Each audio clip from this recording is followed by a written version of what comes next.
अण्णा उठा, अण्णा उठा, अण्णा उठा, अशा प्रकारचे काल पुण्यामध्ये काही लोकांनी बॅनर लावले होते.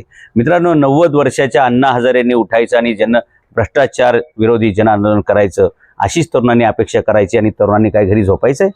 मित्रांनो, हा लढा तुमचा आहे, हे आयुष्य तुमचं आहे, भविष्य तुमचं आहे.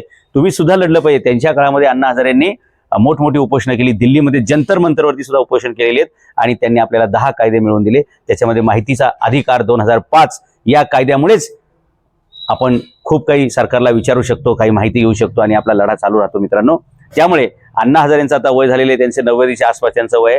त्यांनी या वयात उठण्याची तुम्ही अपेक्षा करण्यापेक्षा तुम्ही का उठत नाही? तरुणांनो, भविष्य तुमचे, तुम्ही उठलं पाहिजे, या अन्यायाविरुद्ध तुम्ही लढलं पाहिजे. कारण आज देशाची परिस्थिती अत्यंत विदारक आणि भयानक अशी आहे. इथं मतं चोरीला जात आहेत, इथं शेतं चोरीला जात आहेत, इथं प्लॉट चोरीला जात आहेत, इथं फ्लॅट चोरीला जात आहेत. वोटिंग पासून ते मित्रांनो प्लॉटिंग पर्यंत जर एवढे सगळे चोऱ्या होत असतील तर काय तुम्ही अजून गप्प बसणार आहेत? तुम्ही उठलं पाहिजे, तुम्ही संघर्ष केला पाहिजे, तुम्ही अन्याय भ्रष्टाचार याच्या विरुद्ध बोललं पाहिजे. मित्रांनो, मी एक साधा इतिहासकार, मी एक शिवव्याख्याता असून सुद्धा मी एका राष्ट्रीय पक्षाचा अध्यक्ष झालो. सनई छत्रपती शासन नावाचा मी पक्ष काढला. गेले अनेक महिने मी भ्रष्टाचार विरोधी आंदोलन चालू केलेलं आहे, तेज केलेलं आहे, सगळीकडे विस्तार होत आहे. आपण लाखो लोक ते व्हिडिओ पाहताय, शेअर करताय, कमेंट करताय, या चळवळीमध्ये सहभागी होत आहे. लाखो तरुणांनी याच्यामध्ये आलं पाहिजे आणि हे आंदोलन आणखी तीव्र आणि व्यापक केलं पाहिजे. मित्रांनो, जसं ब्रिटिशांच्या वेळी 1942ला या संपूर्ण भारतामधून चले जाओ ब्रिटिश, चले जाओ अंग्रेज, चले जाओ अशा प्रकारचं वातावरण तयार झालं, तसंच या देशातून, या महाराष्ट्रातून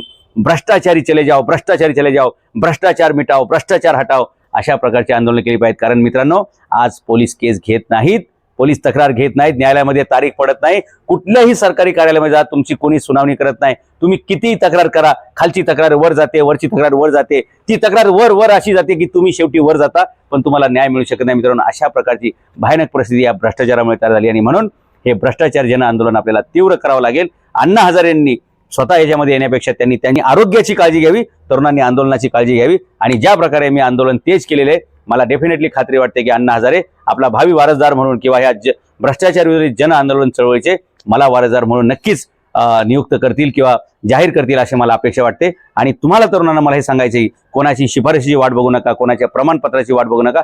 जे तुम्हाला योग्य वाटते ते तुम्ही करत सुटलं पाहिजे.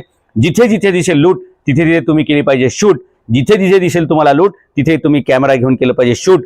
तरच हा भ्रष्टाचार थांबणार आहे आणि तरुणांना संधी मिळणार आहे. भ्रष्टाचार 0% आणला तरच तुम्हाला 100% प्रगतीची संधी मिळणार आहे, संधीची दारं खोलणार आहेत. आणि म्हणून भ्रष्टाचाराविरुद्ध लढण्यासाठी आपण आता एल्गार केला पाहिजे, आवाज बुलंद केला पाहिजे आणि इन्कलाब जिंदाबाद.